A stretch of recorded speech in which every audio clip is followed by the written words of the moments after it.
கார்த்திக் ரேவதி சீரியல்ல என்ன நடக்குதுன்னு பார்க்கலாம். வாங்க வீடியோக்குள்ள போலாம். ரேவதி, கார்த்தி, சுவாதி காலேஜுக்கு போயிருக்காங்க. அங்க ஒரு பொண்ணுக்கு ஆபத்துன்னு தெரிஞ்சிருந்ததும் ரேவதி உடனே அந்த பொண்ணை காப்பாற்றி ஆகணும்னு சுவாதியை தேடிக்கிட்டு போகிறாங்க. சுவாதி கிட்ட அந்த பொண்ணை பற்றின விவரத்தை கேட்குறாங்க. எனக்கு யாருன்னு தெரியலையாக்கா அப்படின்னு சொல்லிட்டு எப்படியோ தட்டு தடுமாறி அந்த திவ்யாங்கிற பொண்ணை கண்டுபிடிச்சிடுறாங்க. அந்த பொண்ணு மேலே ஆசிட் ஊற்றுறதுக்காக ஒரு 3 பசங்க சேர்ந்துக்கிட்டு ஆசிட்டை தயார் பண்ணி வச்சுருக்காங்க. அதில் ஒரு பையன் ரொம்ப வெறித்தனமாக அவன் என்னை காதலிக்க மாட்டேங்கிறா, அவன் முகத்தில் நான் ஆசிட் ஊற்றாமல் விடமாட்டேன் அப்படின்னு சொல்லி ஆசிட் எடுத்துக்கிட்டு திவ்யா இருக்கிற இடத்துக்கு போகிறாங்க. அதை காட்டி பார்த்துடுறாங்க. பார்த்ததும் அந்த பையனை ஓங்கி ஒரு அறை விட்டதும் அந்த ஆசிட்டை தள்ளி விடுறாங்க. தள்ளி விட்டதும் அந்த ஆசிட் அந்த பக்கம் போய் விழுது. என்ன பண்ணிட்டு இருக்கே, காலேஜுக்கு படிக்க வரையா இல்லை இப்படி கொடூரமான செயல்களை செய்ய வரீங்களான்னு கேட்குறாங்க. நீங்கள் யார் அதை கேட்குறக்கு அப்படின்னு அந்த பையனும் எதிர்த்து பேசும்போது கார்த்தி மறுபடியும் பலார் பலார்னு ஓங்கி அறையிறாங்க. அம்மா உங்கள் அம்மா அப்பா என்ன வேலை செய்கிறாங்கன்னு கேட்கவும் அவங்க அம்மா அப்பா கூலி வேலைங்கிறாங்க. கூலி வேலை செஞ்சு இவ்வளோ பெரிய காலேஜில் உங்கள் அம்மா அப்பா நம்பிக்கையோடு உன்னை படிக்க வைக்கிறாங்க, நீ என்ன வேலை பண்ணிட்டு இருக்க அப்படின்னு கேட்குறாங்க. சார் இதில் நீங்கள் தலையிடாதீங்க, திவ்யாவை நான் மனசார விரும்புகிறேன், அவன் என்னை விரும்ப மாட்டேங்கிறா, என்னை விரும்பலைன்னா நான் இப்படி தான் செய்வேங்கிறாங்க. ஓ, உன்னை விரும்பலைன்னா நீ ஆசிட்டை ஊற்றுவியா, அப்போ நான் ஒரு பொண்ணை சொல்கிறேன், நீ அந்த பொண்ணை கல்யாணம் பண்ணிக்கோ, அந்த பொண்ணை உன்னை கல்யாணம் பண்ணிக்கிறாளான்னு கேட்போம் அப்படின்னு சொல்லிட்டு அந்த பொண்ணை கூப்பிட்டு கேட்குறாங்க. அந்த பொண்ணும் சரி சார் நான் கட்டிக்கிறேங்கிறாங்க. உனக்கு இஷ்டமானு கேட்கும்போது இல்லை சார், முன்ன பின்ன தெரியாத பொண்ணை நான் எப்படி கட்டிக்குவேங்கிறாங்க. அதே மாதிரி தானே அந்த திவ்யாவுக்கும் உன்னை பற்றின எந்த விவரம் தெரியாமல் உன்னை எப்படி ஏற்றுக்குவா, உனக்குன்னா ஒரு நாயும் இன்னொருத்தருக்குன்னா ஒரு நாயமா அப்படின்னு கேட்கவும் பிடிவாதமாக பேசினா அந்த தம்பிக்கிட்ட சமாதானமாக பேசி அந்த பையனோட தவறு என்னங்கிறத சொல்லி திருத்தி காட்டிடுறாங்க கார்த்தி. அந்த காலேஜ் பையனும் சார் நான் செஞ்சது தப்பு தான் சார், என்னை மன்னிச்சிடுங்க, தெரியாதனமா திவ்யா வாழ்க்கையில் நான் விளையாடிட்டேன், ஆனால் இனிமேல் இப்படி ஒரு தப்பு அது எந்த காலத்திலும் செய்ய மாட்டேன் கார்த்திகிட்ட உறுதியாக சொல்லணும். இதை கேட்ட கார்த்தி பரவாயில்லப்பா, இனிமே இந்த மாதிரி ஒரு தப்பு பண்ணாத அப்படின்னு சொல்லி திருத்துறாங்க. பக்கத்தில் இருந்தவங்க எல்லாரும் பார்த்து அடே அப்பா, ரபடித்தனமாக சுற்றிட்டு இருந்தான், இந்த திவ்யாவை விரும்புறேன்னு சொல்லி அவன் முகத்தில் ஆசிட் ஊற்றுற அளவுக்கு போயிட்டான், இவனையே எந்த அளவுக்கு இவ்வளவு சாமர்த்தியமாக திருத்திட்டாரு, அடி உதவுற மாதிரி அண்ணன் தம்பி உதவ மாட்டாங்கன்னு சொல்கிறாங்க. ஆனால் அப்படியே ஹீரோ மாதிரி எவ்வளோ அழகாக ஃபைட் பண்ணது மட்டும் இல்லாமல் புத்தி சொல்லி எப்படியோ திருத்திட்டாரு, அவனும் திருந்திட்டான் அப்படின்னு சொல்லி எல்லாரும் பாராட்டுறாங்க. அங்கே இருந்த பிள்ளைங்க ஒவ்வொருத்தருக்கும் கார்த்தி மேலே ஒரு கண்ணு. சார் நீங்கள் ரொம்ப அம்சமாக இருக்கீங்க, அழகாக இருக்கீங்க, பேர் என்ன, ஃபோன் நம்பர் என்ன, இப்படியெல்லாம் ஒவ்வொருத்தரும் கார்த்திகிட்ட கேட்க ஆரம்பிச்சிட்டாங்க. கார்த்தி எல்லாத்துக்கும் சிரிச்ச பதில் சொல்லிட்டு அங்கேருந்து போகிறாங்க. போயிட்டு இருக்கும்போது இன்னொரு பொண்ணு பார்க்குறாங்க. சார் ஒரு நிமிஷம் இருங்களேன், உங்கள் ஷர்ட்டு கிழிஞ்சிருக்கு, நான் போய் ஒரு ஷர்ட்டு வாங்கிட்டு வரேன் அப்படிங்கிறாங்க. அதெல்லாம் ஒன்றும் வேண்டாங்க, பரவாயில்ல விடுங்க அப்படின்னு சொல்லும்போது இல்லை சார், எங்கள் காலேஜில் ஒரு பொண்ணோட மானத்தை காப்பாற்றிருக்கீங்க, எவ்வளோ பெரிய உதவி செஞ்சுருக்கீங்க, அந்த உதவிக்கு ஈடாத்தான் நாங்கள் இந்த ஷர்ட்டை பரிசாக கொடுக்குறோம், வாங்கிக்கோ சார்ன்னு சொல்லிக்கிறாங்க. உங்களோட அன்பு பாசம் அதுவே எனக்கு போதும், காசை செலவு பண்ணித்தான் அன்பையும் பாசத்தையும் காட்டணுங்கிற அவசியம் இல்லை அப்படின்னு கார்த்தி பெருந்தன்மையாக சொல்கிறாங்க. இதை பார்த்துக்கிட்டு இருந்த எல்லாருமே அங்கே சந்தோஷப்படுறாங்க. அப்போ தான் ரேவதி பார்க்குறாங்க, யோஹோ, நான் கூட வரும்போதே என் புருஷனுக்கு இன்னொருத்தி வந்து ஷர்ட் எடுத்து கொடுக்குறதா, ஆனாலும் கார்த்தி கிழிஞ்ச ஷர்ட்டோட அந்த காம்படிஷனில் கலந்துக்கிறது சரியா இல்லை, அது அவ்வளவு நாகரிகமாகவும் இல்லை அப்படி நினச்சிட்டு கொஞ்சம் நெல்லு அப்படின்னு கார்த்தியை கூப்பிட்டு நிறுத்துறாங்க ரேவதி. என்ன ரேவதி என்னாச்சு அப்படின்னு கேட்கவும், இல்லை நீ கிழிஞ்ச ஷர்ட்டோட வர்றது எனக்கு இன்னும் ஒரு மாதிரியாக இருக்கு, நான் இப்போவே போய் உனக்கு புது ஷர்ட் எடுத்துகிட்டு வரேங்கிறாங்க. ரேவதி அதெல்லாம் ஒன்றும் வேண்டாம், நம்ம சும்மா போய் வேடிக்கை தானே பார்க்க போகிறோம், நாமளா காம்படிஷனில் கலந்துக்க போகிறோம், சுவாதி பாட போகிறா, நாம் நின்று வேடிக்கை பார்க்க போகிறோம், இதுக்கு எதுக்கு புது சட்டெல்லாம் வேண்டாம் விடு அப்படின்னு சொல்லவும், இல்லை இல்லை நீங்கள் இப்படியே வர்றது எனக்கு ஏதோ ஒரு மாதிரியா இருக்குது, நான் போய் எடுத்துகிட்டே வருவேன் அப்படின்னு சொல்லி போய் எடுத்துகிட்டு வராங்க. ஒரு ஷர்ட் ஒன்று எடுத்துகிட்டு வந்து கொடுக்கவும் அதை கார்த்தி வாங்கிட்டு சரி நீங்கள் அந்த பக்கமாக போய் போட்டுட்டு வாங்கன்னு ரேவதி கொடுக்குறாங்க. கார்த்தியும் அந்த ஷர்ட்டை போட்டுக்கிட்டு ஜம்முன்னு வந்து நிற்கிறாங்க. அதை பார்த்ததும் ரேவதிக்குள்ளே பூரி போடும் சந்தோஷமா, ஆஹா நான் எடுத்து கொடுத்த ஷர்ட்டு எவ்வளோ அழகாக இருக்குது அப்படின்னு பார்த்து ரசிக்கிறாங்க. இன்னொரு பொண்ணும் ஷர்ட்டை எடுத்துகிட்டு வந்து சார் உங்களுக்காக ஷர்ட் எடுத்துகிட்டு வந்தேங்கிறாங்க. பரவாயில்லைங்க, இதை பாருங்கள் என் ஒய்ஃப் எடுத்துகிட்டு வந்துட்டாங்க, இதுவே எனக்கு போதுங்கிறாங்க. இந்த சின்ன வயசுலையும் எவ்வளோ பெருந்தன்மையாக நடந்துக்கிறீங்க, நீங்கள் எங்கள் காலேஜுக்கு அடிக்கடி வரணும் சார் அப்படின்னு பொண்ணுங்க எல்லாரும் கேட்குறாங்க. கண்டிப்பாக வரங்க அப்படின்னு சொல்லிட்டு கார்த்தி வந்துட்டு இருக்கும்போது இன்னொரு பொண்ணு ரேவதி கிட்ட வந்து கேட்குறாங்க. ஆமாம் நீங்கள் அவங்க கூடவா வந்தீங்க, அவங்க ஃபோன் நம்பர் தர முடியுமான்னு கேட்குறாங்க. ஏன் அவங்க ஃபோன் நம்பர் வாங்கி நீங்கள் என்ன செய்ய போகிறீங்கன்னு ரேவதி கேட்குறாங்க. அது ஒன்றும் இல்லை, பார்க்குறக்கு அழகா பர்சனாலிட்டியாக ஜம்முன்னு இருக்காரு, எங்களை மாதிரி வயசு பொண்ணுங்க அவங்க மாதிரி இருக்கிறவங்க கிட்ட பேசுறதுல ஒரு ஜாலி தானே, அதுக்காகத்தான் அவங்க நம்பர் கேட்டேன், இருந்தால் கொடுங்க அப்படின்னு கேட்கவும் அதெல்லாம் தர முடியாதுங்கிறாங்க ரேவதி. ஆமாம் நீங்கள் யார் அவங்க ஃபோன் நம்பர் தர முடியாதுன்னு சொல்கிறதுக்குன்னு கேட்கவும் நான் தாங்க அவங்க ஒய்ஃபுங்கிறாங்க ரேவதி. ஓ நீங்கள் தானா, அவருக்கு கல்யாணம் ஆயிடுச்சுங்களா, சரிங்க நான் ஒன்று சொல்கிறேன் தப்பாக எடுத்துக்காதீங்க, பார்க்குறக்கே இவ்வளவு ஜம்முன்னு அம்சமாக நல்ல பர்சனாலிட்டியாக உள்ள புருஷன் கிடைக்கிறதுக்கு நீங்கள் கொடுத்து வச்சிருக்கணும், என் மனசுக்கு பட்டதை சொல்லிட்டேங்க, சரி தப்பாக எடுத்துக்காதீங்கன்னு சொல்லிட்டு அந்த பொண்ணு அங்கேருந்து போகிறாங்க. அப்போ தான் கார்த்தியை அப்படியே ஏற இறங்க பார்க்குறாங்க ரேவதி. ஒரு நாள் இந்த ராஜா கூட காலேஜுக்கு வந்ததுக்கு இவ்வளோ வளப்பறியா, ஒருவேளை நாம தான் இந்த ராஜாவை நல்லா கவனிக்காமல் விட்டுட்டோமா, ஹீரோ கணக்குலையா இருக்காரு அப்படின்னு சொல்லி ஏற்ற இறக்கமாக பார்க்குறாங்க ரேவதி. ரேவதி கார்த்தியை பார்த்துட்டு தனக்கு தானே சிரிச்சுக்கிறாங்க. இனிமேல் ஏன் புருஷன் எனக்கு மட்டும்தான், மற்றவங்க ரசிக்கிறதா என்னால் ஏற்றுக்கவும் முடியல, அதை பார்க்கவும் முடியாது, சரி வாங்க போகலாம் அப்படின்னு கார்த்தியை வலுக்கட்டாயமாக கைப்பிடியாக பிடிச்சிட்டு கூட்டிகிட்டு போகிறாங்க ரேவதி. ரேவதி கார்த்தியை கையை பிடிச்சி கூட்டிகிட்டு போகும்போது கார்த்தி பார்க்குறாங்க, ரேவதி என்னாச்சு, என்ன இவ்வளோ பேர் மத்தியில் நீ என் கையை பிடிச்சி கூட்டிகிட்டு போகிற அப்படின்னு கேட்கவும், ஆமாம் நீங்கள் தான் என் புருஷன்னு இந்த காலேஜுக்கு தெரிய வேண்டாமா, அதனால தாங்கிறாங்க. இது நாள் வரைக்கும் இப்படியெல்லாம் இல்லையே, என்னாச்சு உனக்கு திடீர்னு அப்படின்னு சொல்லவும், ஆமாம் இந்த காலேஜில் இப்போதைக்கு நீங்கள் தான் ஹீரோ, இங்கே இருக்கிற பொண்ணுங்க பார்வை பூரா உங்கள் மேலே தான் இருக்குது தெரியுமா, அப்படியே சொல்கிற ரேவதி அப்படின்னு கார்த்தி கேட்கவும், ஆமான்னு சொல்லி சிரிச்சிட்டு வராங்க ரேவதி. மறுபடியும் 2 பொண்ணுங்க வராங்க, சார் நீங்கள் ரொம்ப அழகாக ஃபைட் பண்ணீங்க சார், இருக்கு அப்படியே சினிமாவில் பார்க்குற மாதிரி சூப்பராக இருந்துச்சுன்னு பாராட்டுறாங்க. இதை பார்த்த ரேவதி கார்த்தியை பார்த்து மறைக்கிறாங்க. ஆனால் கார்த்தி அதை எதுவுமே கண்டுக்காம மாதிரி போய்கிட்டு இருக்காங்க. இதை பார்த்ததும் ரேவதிக்கு இன்னும் அதிர்ச்சியாக இருக்குது. இந்த வயசில் பிள்ளைங்க எல்லாரும் பேச மாட்டாங்களான்னு எதிர்பார்ப்பாங்க. ஆனால் இவர் என்னடானா எல்லா பிள்ளைங்களும் பேச வராங்க, இவர் என்னமோ ரொம்ப அசால்ட்டாக போயிட்டு இருக்காரு. ஆனாலும் ரொம்ப பெருந்தன்மையாக நடந்துக்கிறாரு. இதுவே பார்க்கறதுக்கு ரொம்ப பிடிச்சிருக்கு அப்படின்னு நினச்சிக்கிட்டு ரேவதி கார்த்தி பின்னாடி போயிட்டு இருக்காங்க. அப்போ சுவாதி வராங்க, ஃபங்க்ஷன் ஆரம்பிக்க போகிறாங்க, நீங்களும் மாமாவும் வாங்கக்கான்னு கூப்பிடுறாங்க. சுவாதி கார்த்தி ரேவதி 3 பேரும் அங்கே ஸ்டேஜுக்கு பக்கமாக போனதும் சுவாதிக்கு அப்படியே கை காலெல்லாம் நடுங்கிற மாதிரி இருக்குக்காங்கிறாங்க. இதை கேட்ட ரேவதி சொல்கிறாங்க, என்ன சுவாதி, இன்னும் கொஞ்சம் நேரத்தில் ஃபங்க்ஷன் ஸ்டார்ட் பண்ணிடுவாங்க, உன்ன மாதிரி நிறைய பேர் பாட வந்திருக்காங்க, அவங்க மத்தியில் நீயும் பாடி ஃபர்ஸ்ட் ப்ரைஸ் வாங்க வேண்டாமா, நீ ஜெயிக்க வேண்டாமா, இப்போ எதுக்கு உனக்கு கை கால் நடுங்குது பதட்டமாக இருக்குதுன்னு சொல்ல, ப்ராக்டிஸ் பண்ணிட்டு வந்திருக்கேல்ல, உன்னால் பாட முடியுங்கிற நம்பிக்கை இருக்குல்ல, அப்படி இருக்க நீ ஏன் இப்படி மனசை தாழ்வாக நினைக்கிறேன்னு கேட்குறாங்க ரேவதி. அதுக்கு இல்லைக்கா, நான் அம்மா கிட்ட சொல்லாமல் வந்துட்டனால அதுதான் என் மனசில் உறுத்திக்கிட்டே இருக்குங்கிறாங்க சுவாதி. அம்மாவுக்கு இந்த விஷயம் தெரியாது, அதை நினச்சா தாக்கா கவலையாக இருக்குது, அவங்களுக்கும் இந்த விஷயம் தெரிஞ்சால் ரொம்ப கஷ்டப்படுவாங்க, அது மட்டும் இல்லை வீட்டில் பெரிய பிரச்சனையே நடந்தாலும் நடக்க வாய்ப்பு இருக்குதுங்கிறாங்க சுவாதி. அதெல்லாம் ஒன்றும் நடக்காது, நான் இருக்கேன்ல பார்த்துக்கிறேங்கிறாங்க ரேவதி. பார் சுவாதி, அம்மாவுக்காக பயந்துக்கிட்டு உன்னோட லட்சியத்தை நீ முடக்கி வைக்கிறது பெரிய தப்பு தெரியுமா, என் வாழ்க்கையிலேயே அம்மா என்னெல்லாம் பண்ணிட்டாங்க பார்த்தியல்ல, நான் ஆசைப்பட்ட மகேஷை கல்யாணம் பண்ணிக்க முடியல, அம்மா எடுத்த முடிவு தான் சரின்னு சொல்லி இந்த டிரைவரை எனக்கு கல்யாணம் பண்ணி வச்சாங்க, அவங்க என்ன நினைக்கிறாங்களோ அதை தான் நடத்தணும்னு நினைப்பாங்க, அவங்க பேச்சுக்கு நம்ம தலை குனிஞ்சோன்னா நம்ம வாழ்க்கையில் நம்மளால எதிர்காலத்தில் எதையுமே எதிர்நோக்கி போகவே முடியாது தெரியுமா, முடங்கி வீட்டோட தான் கிடக்கணும், அவங்க சொல்படி தான் காலத்துக்கும் கேட்டுட்டு இருக்கணும், உனக்கு அப்படி ஒரு வாழ்க்கை தான் தேவையா, நான் சொல்கிறேன் நல்லா கேட்டுக்கோ, நீ இந்த காம்படிஷனில் கலந்துக்கிட்டு பாட்டு போட்டியில் ஜெயிச்சு வரணும், உனக்குன்னு ஒரு அடையாளம் வேணும் சுவாதி, நம்ம திறமை தான் நம்மளை அடையாளம் காட்டும், அதை நீ என்னைக்கும் மறந்துடக்கூடாதுன்னு சுவாதிக்கு ரேவதிக்கு எடுத்து சொல்கிறாங்க. கார்த்தி வராங்க, என்னாச்சு என்ன சுவாதி ஏன் குழப்பமாக இருக்க அப்படின்னு கார்த்தி கேட்கவும், அதான் பாருங்களேன் அம்மாவை நினச்சி கவலைப்படுறா, அம்மா கிட்ட சொல்லாத வந்துட்டோன்னு இப்போ பயப்படுறா, அதான் பற்றி தான் நான் இப்போ எடுத்து பேசிகிட்டு இருக்கேங்கிறாங்க ரேவதி.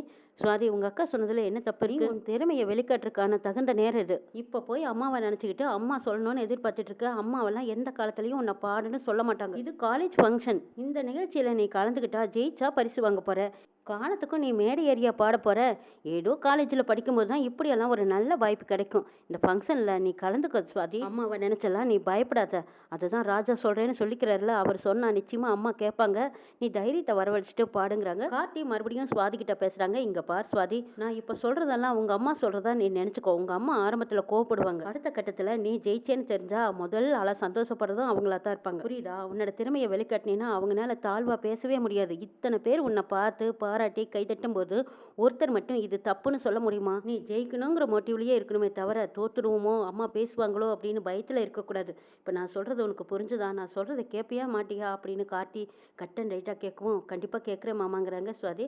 அப்போ என்ன, தைரியமாக போய் எல்லாரும் முன்னாடியும் பாடு, உன் மனசில் என்ன நோக்கத்தோடு இருக்கியோ அந்த நோக்கத்தையே தடம் பிடிச்சு போ, மற்றதை பற்றி நீ எதையும் யோசிக்காது, அந்த பாடுற கொஞ்ச நேரத்தையும் உன் பாட்டில் மட்டும்தான் நீ கவனத்தை செலுத்தணும், அப்போ தான் நீ போட்டியில் ஜெயிச்சு வர முடியும்னு கார்த்தி சொல்லவும், ஆமாம் மாமா நீங்கள் இப்போ சொன்னது எல்லாம் எங்கள் அம்மா எனக்கு சொன்ன மாதிரி இருக்கு, சரி எங்கள் அம்மா சொன்னதாவே நான் நினச்சிட்டு இந்த மேடையில் ஏறி பாடுறேங்கிறாங்க சுவாதி.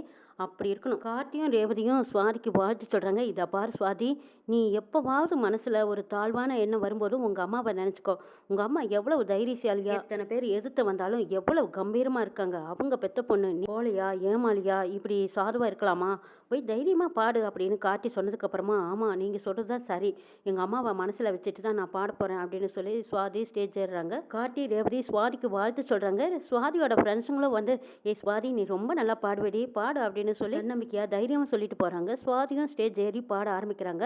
சூப்பராக பாடி முடிச்சிடுறாங்க சுவாதி. பாடி முடிச்சதும் எதிர்பாராத அளவுக்கு கைத்தட்டு, சுவாதி நிலையே நம்ப முடியல, நான் தான் பாடினேன்னா எனக்கு தான் இவ்வளவு கைத்தட்டா, அடே அப்பா! எனக்குள்ள இவ்வளவு திறமை இருந்திருக்கா அப்படின்னு சுவாதியே எதிர்பாராத அளவுக்கு ஆச்சரியப்பட்டு நிக்கிறாங்க. ஃபங்ஷன் முடிஞ்சதும் ஜெயிச்சவங்களுக்கு பிரைஸ் குடுக்குறாங்க. அதுல சுவாதி தான் ஃபர்ஸ்ட் பிரைஸ்ன்னு கூப்பிட்டு கொடுக்கும்போது சுவாதிக்கும் அளவில்லாத அளவுக்கு அவ்வளவு சந்தோஷம். ஸ்டேஜ்ல இருக்கிறவங்களுக்கு முன்னாடி போய் மரியாதை செலுத்திட்டு, சார் இந்த பரிசை எங்க அக்கா மாமா கையால நான் வாங்கிக்கலாமான்னு ஆசைப்படுறாங்க. ஓ தாராளமா வாங்கிக்கலாமே அப்படின்னு சொல்லவும், ரேவதியும் கார்த்தியும் மேடைக்கு கூப்பிடுறாங்க. ஆமா அவங்க கையால வாங்கிக்கணும்னு ஆசைப்படுறீங்களே, பாடுனது நீங்க தானே, அவங்க என்ன உங்களுக்கு காரணமா இருந்தாங்கன்னு கேட்கவும், நேத்து வரைக்கும் நான் பாடலைன்னு சொல்லிட்டு இருந்தேன். எனக்குள்ள இவ்வளவு ஒரு தைரியம் திறமை இருக்கும்னு எனக்கே தெரியாது. எங்க அக்காவும் மாமாவும் என்னை என்கரேஜ் பண்ணினதுனால தான் என்னால இந்த அளவுக்கு பாட முடிஞ்சது. அவங்க மட்டும் எனக்கு சப்போர்ட் பண்ணலைன்னா நிச்சயமா நான் பாடியிருக்க மாட்டேன். இந்த பிரைஸையும் என்னால வாங்கியிருக்க முடியாதுன்னு சொல்லிட்டு இருக்கும்போது, அப்படியா உங்களுக்கு சப்போர்ட் பண்ணவங்கள கண்டிப்பா நீங்க எல்லாரும் முன்னாடியும் அறிமுகப்படுத்தணுங்கிறாங்க. கார்த்திகும் ரேவதியும் ஸ்டேஜுக்கு கூப்பிடுறாங்க. கார்த்தி ரேவதி கையால அந்த பரிசை சுவாதி சந்தோஷமா வாங்கிக்கிறாங்க. ஃபங்க்ஷன்ல கலந்துக்கிட்ட அத்தனை பேரும் கைத்தட்டலோட ஆரவாரமா சுவாதியோட பேரை சொல்லி கூன்னு ஒரே சவுண்ட் கொடுக்குறாங்க. இதை பார்த்ததும் சுவாதிக்கு அளவில்லாத சந்தோஷம். ரேவதியும் சுவாதியை பார்த்து, பாத்தியா சுவாதி, பாட மாட்டேன்னு அம்மாவுக்கு பயந்து சொல்லிட்டு இருந்தேன். இப்ப நீ பாடுனதுக்கு அப்புறமா இந்த காலேஜ் ஃபுல்லா நீ யாருங்கிறத தெரிஞ்சுக்கிட்டாங்க பாத்தியா, உனக்குன்னு ஒரு அடையாளம், உனக்குன்னு ஒரு மரியாதை தானா தேடி வந்திருக்கு அப்படின்னு ரேவதி சொல்லவும், ஆமாக்கா நம்மளுக்குள்ள இருக்கிற திறமையை ஒழிச்சு வைக்கிறது எவ்வளவு பெரிய தப்புன்னு எனக்கு இப்பதாங்க புரிஞ்சது. இது எல்லாத்துக்குமே உங்க 2 பேத்துக்கும் தாங்க நான் நன்றி சொல்லணும். மாமா நீங்க மட்டும் எனக்கு ஹெல்ப் பண்ணலைன்னா நிச்சயமா நான் பாடியிருக்க மாட்டேங்கிறாங்க. அது இது என்னோட கடமை. நீ பாடுறது எனக்கும் பெருமை தானே, இதுல என்ன இருக்கு, சரி வாங்க வீட்டுக்கு போலாம் அப்படின்னு கார்த்தி ரேவதியும் சுவாதியும் கூட்டிட்டு போறாங்க. ரேவதி வர வழியில சுவாதி கிட்ட சொல்லிட்டு வராங்க, இதை பார் சுவாதி, இதோட நின்னுடக்கூடாது. இன்னமும் காலேஜ்ல என்னென்ன போட்டிகள் எல்லாம் வைக்கிறாங்களோ அந்த காம்படிஷன்ல எல்லாம் நீயும் கலந்துக்கோ. இதோட போதும்னு நின்னுடக்கூடாது, இன்னும் மேலும் மேலும் வளரணும்னு ரேவதி சுவாதி கிட்ட சொல்லுவோம். சரிக்கா நீங்க சொல்றதும் சரிதான். ஒவ்வொருத்தருக்கும் நம்ம பயந்துட்டு இருந்தோம்னா நம்மளால முன்னேற முடியாதுன்னு எனக்கு தெரியுது. இப்பதான் இந்த பாட்டு போட்டியில நான் பாடினதும் எனக்காக எவ்வளவு பேர் சப்போர்ட் பண்ணி கை தட்டுறாங்க. எல்லாரும் பாராட்டும் போது எனக்குள்ள ஒரு நிகழ்ச்சி, தன்னம்பிக்கை, தைரியம் தானே வளர்ந்த மாதிரி இருக்குக்கா. இதெல்லாமே எனக்கு ஒரு புது அனுபவமா இருக்கு. என்னை யாரும் எதுவும் செய்ய முடியாதுங்கிற அளவுக்கு எனக்குள்ள ஒரு தைரியம் வளர்ந்துருக்குக்கா. இந்த மாதிரி ஃபீலிங்ஸ் எல்லாம் எனக்கு புதுசா இருந்தாலும் எனக்குள்ள ஏதோ ஒரு சக்தி புகுந்த மாதிரி அவ்வளவு ஒரு தைரியமா இருக்குக்கா. யார் என்ன சொன்னாலும் என்னாலையும் முடியும் அப்படிங்கிற ஒரு தைரியம் எனக்குள்ள வந்துருச்சு. இனிமே யாரை பற்றியும் எதுக்காகவும் நான் கவலைப்படவே மாட்டேன். எனக்கு என்ன தோணுதோ அதை நான் சரியாக செய்ய போகிறேன். தப்பு பண்ணினா மட்டும்தானே பயப்படணும். தப்பே இல்லாத திறமைகளுக்கு என்னைக்கும் வளர்ச்சி உண்டு, அதுக்கு மதிப்பு மரியாதையும் உண்டுங்கிறத நான் புரிஞ்சுக்கிட்டேங்கிறாங்க சுவாதி. வீட்டுக்கு வந்ததுமே இங்கே சந்திரா அப்படியே பத்திர கலையாக நிற்கிறாங்க. ஆமாம் 3 பேர் எங்கே போயிட்டு வரீங்கங்கிறாங்க. அதை உங்ககிட்ட சொல்ல வேண்டிய அவசியம் இல்லைங்கிறாங்க கார்த்தி. என்கிட்ட சொல்ல வேண்டிய அவசியம் இல்லை, ஆனால் எங்கள் அக்கா கிட்ட கண்டிப்பாக சொல்லித்தானே ஆகணும் அப்படின்னு தெனாவட்டா பேசுகிறாங்க. சித்தி என்ன பேசுகிறீங்க, இப்போ என்ன நாங்கள் காலேஜுக்கு போயிட்டு வரோம், சுவாதி காலேஜில் ஏதோ ஃபங்க்ஷன் வச்சுருந்தாங்க பார்த்துட்டு வரோங்கிறாங்க ரேவதி. அதான் அப்படி என்ன ஃபங்க்ஷன் அப்படின்னு கேட்கவும், என்ன சித்தி சின்ன பிள்ளைங்களை நிற்க வச்சு கேள்வி கேட்குற மாதிரி கேட்குறீங்களே, இது சரியாவா இருக்குது அப்படின்னு ரேவதி கேட்கவும், கேட்ட கேள்விக்கு பதில் சொல்லித்தான் ஆகணும் ரேவதி. பொண்ணுங்க நீங்கள் லேட்டாகி வரீங்க, இதை நான் கேட்டேன் என்ன அக்கா கேட்டேன் என்ன, அக்கா இந்த இடத்துல இருந்தாலும் அக்கா கேட்டிருப்பா அப்படின்னு சந்திரா சொல்லவும், சித்தி நீங்கள் கொஞ்சம் அதிகமாக தான் பேசுகிறீங்க, எங்கள் அம்மா கேட்டாங்கன்னா நாங்கள் பதில் சொல்லிக்கிறோன்னு சொல்லிட்டு ரேவதி சுவாதி வராங்க. அப்போ சாமுண்டீஸ்வரியும் பார்த்துக்கிட்டே இருக்காங்க. என்னக்கா நீ பாட்டுக்கு பார்த்துட்டே இருக்க, பாத்தியா சுவாதியோட காலேஜில் சுவாதி மேடை ஏறி பாடியிருக்கா, இந்த விஷயம் உனக்கு தெரியாமையே நடந்திருக்கு அப்படின்னு சந்திரா போட்டு கொடுக்குறாங்க. சாமுண்டீஸ்வரியும் என்ன சொல்கிற சந்திரா, சுவாதி மேடை ஏறி பாடினாளா, இதை பற்றி என்கிட்ட ஒரு வார்த்தை கூட சொல்லலையே சுவாதி அப்படின்னு சாமுண்டீஸ்வரிக்கு கோபம் சுருன்னு வருது. ஏ சுவாதி இங்கே வா அப்படின்னு கூப்பிடவும் சுவாதி கொஞ்சம் தயக்கத்தோடவும் நடுக்கத்தோடவும் வந்து நிற்கிறாங்க.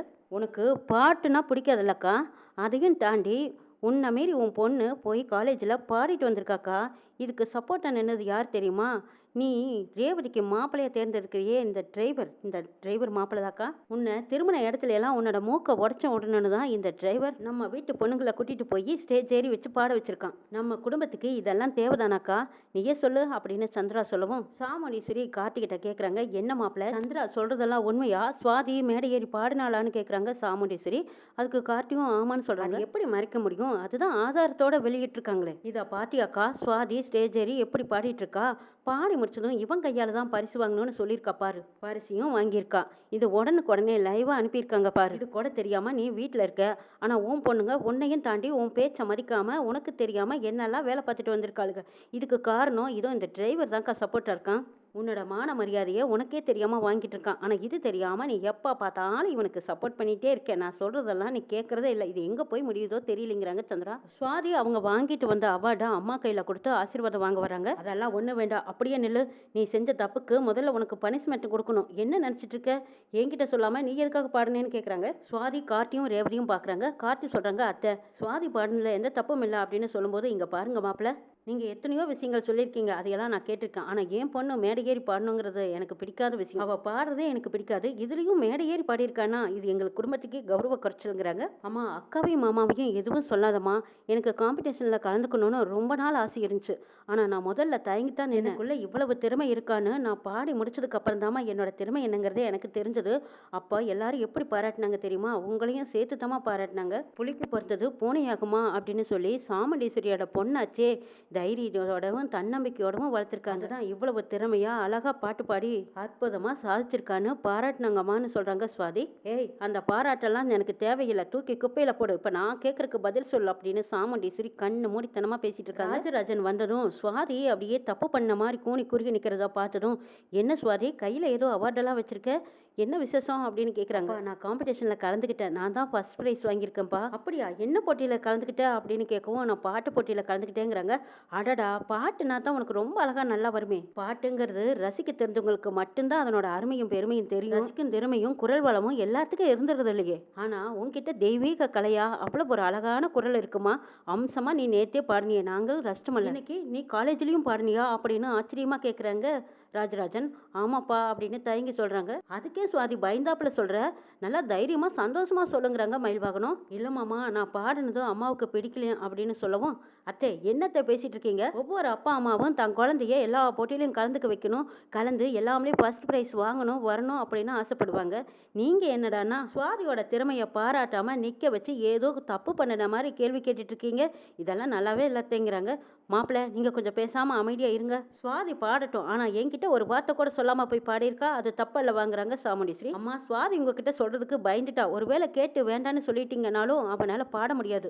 அதனாலதான் நான் சொன்னேன், சுவாதி நீ பாடி முடிச்சுட்டு வந்ததுக்கு அப்புறமா அம்மா கிட்ட சொல்லிக்கலாம், நீ தைரியமா வந்து பாடுன்னு சொன்னதுனாலதான் சுவாதி ஸ்டேஜ் ஏறி பாடுனதுல ஒரு தப்பு இருக்கிற மாதிரி எனக்கு தெரியவே இல்லை. பள்ளிக்கூடத்துல பாடங்களை எடுத்து படிக்கிறோம், அதுல எல்லாமே ஃபர்ஸ்ட் மார்க் வந்தா ஃபர்ஸ்ட் பிரைஸ்னு கூப்பிட்டு கொடுக்குறாங்க, அது தப்பா? தொழிலையும் ஷேர் மார்க்கெட்லயும் ஃபர்ஸ்ட் ஆளா வந்துட்டா தான் முதல் இடத்த பிடிச்ச தொழிலதிபர்னு சொல்லி பிரைஸ் கொடுக்குறாங்க, அவார்டு கொடுக்குறாங்க. அதெல்லாம் கூட நீங்க தப்புன்னு சொல்லுவீங்களா? ஏமா இன்னும் இதை பத்தியெல்லாம் புரிஞ்சுக்காமையே இருக்கீங்க அப்படின்னு ரேவதி கேட்கவும், என்ன ரேவதி சுவாதிக்கு ரொம்ப தான் சப்போர்ட் பண்ற அப்படின்னு சாமுண்டீஸ்வரி கேட்கவும், ஆமாமா அவ செஞ்சதுல நியாயம் இருக்கு, அதனால தான் நான் சப்போர்ட் பண்றேங்கிறாங்க. சாமுண்டீஸ்வரி, நம்ம பொண்ணு பாடுனதை நீ ஏன் தப்பா நினைக்கிற? அவ பாடி நமக்கு கௌரவத்தை தானே சேர்த்து கொடுத்துருக்கா. எல்லாரும் எவ்வளவு பெருமையா பாராட்டிட்டு இருக்காங்க. எதிர்காலத்துல அவங்களுக்குன்னு ஒரு திறமையை வளர்த்துக்கிறதுல என்ன தப்பு இருக்கு சாமுண்டீஸ்வரி? காலம் பூரா நம்மளுக்கு காலடியிலேயே கிடக்கணும்னு நீ நினைக்கிறியா? என் பொண்ணுங்க அப்படியெல்லாம் இருக்கக்கூடாது, உன்ன மாதிரியே எல்லா இடத்துலையும் தலை நிமிர்ந்து வரணும்னு நான் நினைக்கிறேன். இது தப்பா அப்படின்னு ராஜராஜன் கேட்கவும், சாமுண்டீஸ்வரி அப்படியே தாழ்வா பேசுறாங்க. அதுக்கு இல்லைங்க, ஸ்டேஜில் ஏறி பாடுறதெல்லாம் நல்லாவா இருக்குங்கிறாங்க. அப்போ தான் கார்த்தி கேட்குறாங்க, அப்படி இல்லத்த, படித்தோமா முடித்தோமா அப்படின்ட்டு வீடே கதின்னு கிடக்கிறத விட அவங்களுக்குன்னு ஒரு தொழிலாகவும் அமைச்சுக்கலாம், பொழுதுபோக்காகவும் எடுத்துக்கலாம். தனக்குள்ளே இருக்கிற திறமையை வெளிக்காட்டுறதுல யாரும் எதுக்காகவும் தப்பாக எடுத்துக்கவே மாட்டாங்க. உங்கள் பொண்ணு உங்களை மாதிரியே தைரியமாக இருக்கிறதுல நீங்கள் பெருமை தான் பண்ணுமே தவிர இந்த அளவுக்கெல்லாம் நீங்கள் யோசிக்க வேண்டியதே இல்லை. சுவாதி பாடி முடிச்சதும் அங்கே அத்தனை பேரும் அவங்க வருங்காலத்தில் ஒரு பெரிய பாடகியாக வருவான்னு எப்படியெல்லாம் புகழ்ந்தாங்க தெரியுமா? அதெல்லாம் கேட்குறக்கு உங்களுக்கு கொடுத்து வைக்கல, ஆனாலும் அப்படி சொல்லும்போது காது குளிர கேட்குறக்கு எங்களுக்கு சந்தோஷமா இருந்ததுன்னு கார்த்தியும் ரேவதியும் பெருமையாக சொல்கிறாங்க. சொல்லிட்டு எல்லாரும் அவங்கவுங்க ரூமுக்கு போயிடுறாங்க. சாமுண்டீஸ்வரிக்கு ஒரு ஃபோன் கால் வருது. சாமுண்டீஸ்வரிக்கு தெரிஞ்சவங்க எல்லாருமே சாமுண்டீஸ்வரிக்கு ஃபோன் பண்ணி கேட்குறாங்க, சாமுண்டீஸ்வரி உன் பொண்ணு ஸ்டேஜில் எவ்வளவு அருமையாக பாடின தெரியுமா? காலத்தில் பெரிய சிங்கரா வர்றதுக்கெல்லாம் வாய்ப்பு இருக்கு. யாருக்கும் தெரியாம அவளோட திறமைகளை பூட்டி வைக்கிறத விட இப்படி திறமைகளை வெளிப்படுத்துறதுக்கு காலேஜ் ஒரு அரிய வாய்ப்பு கொடுத்துருக்காங்க. அந்த வாய்ப்பை சரியான நேரத்தில் சமயம் பார்த்து பொண்ணு பிடிச்சிட்டாலே. பரவாயில்ல, உன் பொண்ணு சாமர்த்தியசாலி தான். ஆனாலும் ஒன்று, அவள் பேசி முடிச்சதும் இதுக்கெல்லாம் யார் காரணம்னு கேட்டதும் எங்கள் அம்மாவோட தைரியத்தை பார்த்து தான் நானும் இந்த தைரியத்தை வளர்த்துக்கிட்டேன்னு சொன்னா பாரு, அங்கே தான் நிற்கிறேன். நீ பொண்ணை அருமையாக வளர்த்துருக்க சாமுண்டீஸ்வரி அப்படின்னு ஆளுக்கு சாமுண்டீஸ்வரியை புகழ்ந்து பாராட்டுறாங்க. சாமுண்டீஸ்வரிக்கு அப்படியே மெய் செலுத்து போயிடுது. ஏன் பண்ணியா இப்படி எல்லாரும் பாராட்டுறாங்க? அடடா, அப்படி ஒரு அற்புதமான நிகழ்ச்சியை என்னால் கண்குளிர பார்க்க முடியாமல் போச்சு. வருத்தப்பட்டு இருக்கும்போது ராஜராஜன் வந்து கேட்குறாங்க, என்ன சாமுண்டீஸ்வரி நம்ம பொண்ணு பாடுனத கண்ணார நேரில் பார்க்க முடியலன்னு வருத்தப்படுறியாங்கிறாங்க. ஆமாங்க, இவ என்கிட்ட ஒரு வார்த்தை சொல்லியிருந்தா நானும் போய் பார்த்துருப்பேன்ல, இப்போ எல்லாரும் என்னோட ஃப்ரெண்ட்ஸுங்கெல்லாம் கூப்பிட்டு கேட்கும்போது என்னாலையும் பார்க்க முடியலையேங்கிற ஒரு ஏக்கமா இருக்குதுங்கிறாங்க. இந்த போட்டியில கலந்துக்கிறேன்னு உன்கிட்ட வந்து சொன்னா, இதுக்கு நீ முட்டுக்கட்டை போட்டுருவேன்னு நினைச்சிட்டு, அவ பயந்துகிட்டு தான் இத சொல்லாம இருந்திருக்கா. நம்ம மாப்பிள்ளையும் பொண்ணும் தான் சுவாதி கூடவே போயி, உனக்குள்ள தைரியம் இருக்கு, திறமை இருக்கு, நீ பாடுன்னு சொல்லியிருக்காங்க. அவங்களோட சப்போர்ட்ல தான் நம்ம சுவாதி பாடி முடிச்சிருக்கா. சுவாதி பாடி பரிசு வாங்கியிருந்தாலும், அந்த பெருமையும் பாராட்டும் எல்லாம் பெத்தவங்களுக்கு தான் சேரும்னு சொல்லுவாங்க. அந்த மாரி உனக்கும் எனக்கும் தான் பெருமை. ஊர் உலகமே நம்ம பொண்ண பாராட்டுறாங்க. நம்ம பார்த்து ஒரு ஆறுதலா நல்ல வார்த்தைகள் சொல்லக்கூடாதா? வா சாமுண்டீஸ்வரி, சுவாதிய பார்த்து நாமளும் சந்தோஷமா 4 வார்த்தை சொல்லி பாராட்டலாங்கிறாங்க. ஆமாங்க, நீங்க சொல்றது தான் சரி. நான் புரிஞ்சுக்காம சுவாதிய திடீர்னு ஏதோ ஏதோ பேசிட்டேனேங்கிறாங்க. அக்கா என்னக்கா ஏக்க உன் புத்தி இப்படி போகுது? நீ இப்படியெல்லாம் மாறுவீன்னு நான் நினைச்சு கூட பார்க்கல. அந்த டிரைவர் பையன் தான் ஏதோ சொல்லி சொல்லி கூட்டிட்டு போய் அங்க மேடை ஏத்தி பாட வச்சிருக்கான். இது நம்மளுக்கு ஒன்றும் பெருமையெல்லாம் கிடையாதுக்கா. சாமுண்டீஸ்வரி பொண்ணு எப்படி பாடியிருக்கா பாருன்னு அசிங்கமா தான் பேசுவாங்க அக்காங்கிறாங்க சந்திரா. சந்திரா, என் ஃப்ரெண்ட்ஸுங்கெல்லாம் இப்போ தான் கூப்பிட்டு என்கிட்ட பேசினாங்க. சுவாதியோட பாட்டு அவங்கெல்லாம் கூட பார்த்து பெருமையா பாராட்டி பேசுற அளவுக்கு கூட எனக்கு அவளோட திறமை என்னங்கிறது இது வரைக்கும் தெரிஞ்சுக்காம போனது எவ்வளோ பெரிய முட்டாள்தனம், எவ்வளோ பெரிய தப்பு. சுவாதி மனசுல என்னை பத்தி என்ன நினைச்சிருப்பா? நான் அவளை பயப்படுத்தி தான் வச்சிருக்கேனே தவிர அவளை திறமையை வெளிக்கொண்டு வரணும்னு ஒரு நாள் நான் அவளுக்கு எடுத்து சொன்னதே இல்லை. ஆனா இது எல்லாத்துக்கும் காரணம் என் பொண்ணு ரேவதியும் என் மாப்பிள்ளை ராஜாவும் தான். அவங்க 2 பேர்த்தினால தான் என் குடும்பத்துக்கும் எனக்கும் பெருமை சேர்த்து கொடுத்துருக்காங்கன்னு பெருமையா சொல்றாங்க சாமுண்டீஸ்வரி.